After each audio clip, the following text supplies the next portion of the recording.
আছো তোমরা? দেখো আমি আজকে নতুন জামা পরেছি। আমাকে কেমন লাগছে বলো তো সবাই?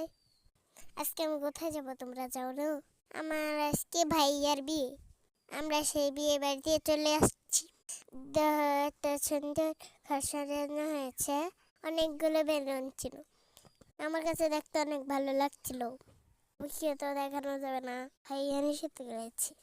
এই জন্য তোমাদের ঘরটাই দেখালাম। একবার চলো খাওয়া দাওয়া করবো। আর দেখো এখানে ভাবি বসে আছে, খাবার আয়োজন চলছে।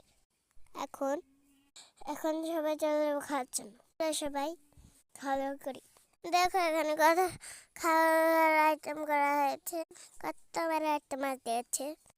দেখো আমাদের মুরগি গরুর মাংস দেওয়া হয়েছে। আমি অনেক মজা করে খাচ্ছিলাম।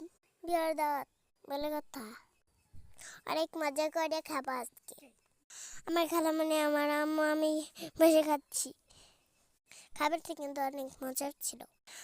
গরম মাংস তরতরা ছিল। দেখো শেষে পায়েসটি, আমার মুখে কি অবস্থা। বিয়ের দাওয়াতে এসেছি, খেতে তো হবে। অনেক মজা করে খেলাম, সবাই আদর করে খাওয়াচ্ছে আমাকে।